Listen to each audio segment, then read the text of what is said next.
Hey guys, Mike here with another review that's going to go in my series called Well Worn EDC.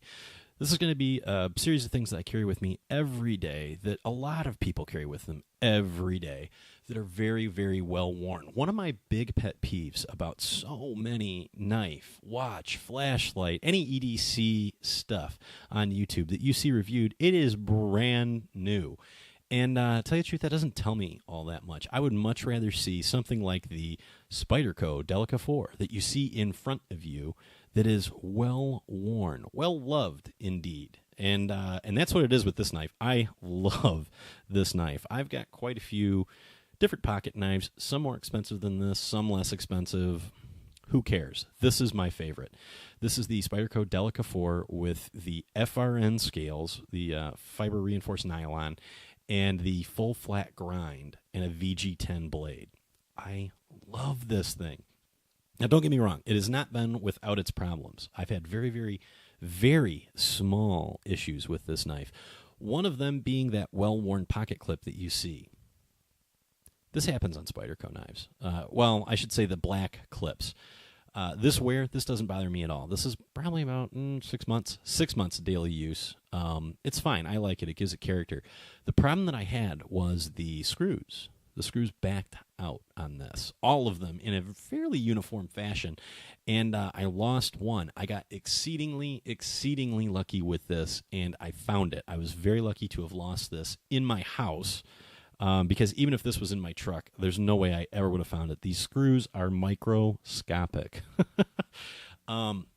Anyway, I wound up taking all of the screws on the knife out, and I checked them all. They have some blue Loctite-like substance. Maybe it is Loctite. It just didn't seem to have worked all that well on the clip, and I get it. There's a lot of torsion going on. It goes in and out of the pocket probably 20 times a day. To be completely honest with you, whether it's to fidget with the knife or to actually use it, probably goes in and out of the pocket 20 times a day. But I replaced the screws in there. I put my own blue Loctite on them, and it's been a few months now. I haven't had any problem at all. The one tiny problem that I had was actually finding a driver for the screw. There's a lot of information out there. Some people, I've seen it reported that these screws are anywhere from like 6 to 8 torques, so T6, T7, or T8, and it depends on the manufacturer of the Torx bit that you get. A lot of those cheap ones out of China are not super consistent. These I used a T7 that I got is just a crappy Proforce bit, whatever it was, but it was 39 cents for the bit, so I didn't care too much, and I really only needed to use it this one time. But anyway, they synced, or they screwed back in just fine. It's a screw, they work. But luckily, I was able to find one. I Loctited them. I haven't had any other problems. I've done the same with all the screws and the scales. It just made sense to me. Why risk losing one? But other than that, it's just been a flawless, flawless knife. I'm going to show you something here in 1 second. Let's take a look at it. And that's the blade. This is the VG10 steel. And I'm going to kind of try and get this to catch in the light for you. Do you see that there? Despite all the fingerprints and smudges and everything, do you see any corrosion in there? No, you don't. That's the whole point. This VG10 is held up exceedingly, exceedingly well. Way, way past what my reasonable expectations would have been for it. I'm a big sweaty dude, and I carry this in my pocket every single day. I carry this at home. I carry this at work. I carry this at play. It's been out on the boat. This steel just does not care. I cannot get it to corrode. I mean, I am not particularly nice to this knife. So that's been a pleasant surprise. It's an excellent cutter. A lot of that has to do with blade geometry, not just the steel. Excellent blade retention, a good heat treat on this. With any blade, heat treat is going to be one of the most important factors. And it's just perfect. It's just perfect. It's relatively easy to sharpen. It's not as easy to sharpen as like the cheaper 8cm OVs, but it's got considerably better edge retention. So, there's that little trade-off there, but it's just a fantastic knife. I've got one of the Spyderco Bird. I don't know if you call them a Spyderco Bird, but the essentially the cheaper version of this that Spyderco manufactures in China. And you know what? It's also an excellent knife, but this is the one that I really carry. just to be completely honest with you. A lot of it is that I like the spider hole. This is a big deal for me. It's just an excellent opening mechanism. The lock bar on here, also fantastic. It's not the easiest knife to close with one hand, I'll be honest with you. You got to kind of use a pant leg. But who cares? There's compromises everywhere in life. The other thing that you'll notice is I've done the zip tie mod, if you can even really call it a mod. If you ever seen Nut and Fancy's channel, he has a lot of Spyderco reviews, but he does this to all of his. I don't know if he's still doing that, but it works excellently. What it does is it catches your pant leg on the way out and helps you to assist and open the knife.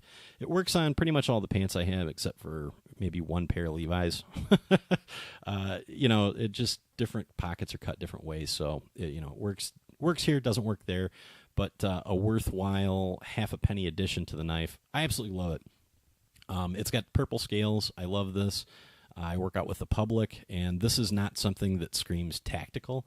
This is not something that's intimidating. If you had to bring this out around younger kids, that type of stuff, it's not a real threatening-looking knife, which is great. Absolutely great for the type of work that I do.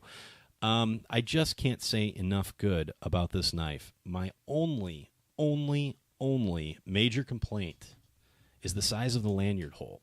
If you look at this right here, it's tiny, and it actually presents a problem if you're trying to put any kind of a lanyard on it, because even 550 paracord that has been cored, so you've taken the actual core out of the 550 paracord, even that has kind of a hard time fitting through there. It's not a very good feature of the knife. I just wish that was the same lanyard size as literally everything else out there.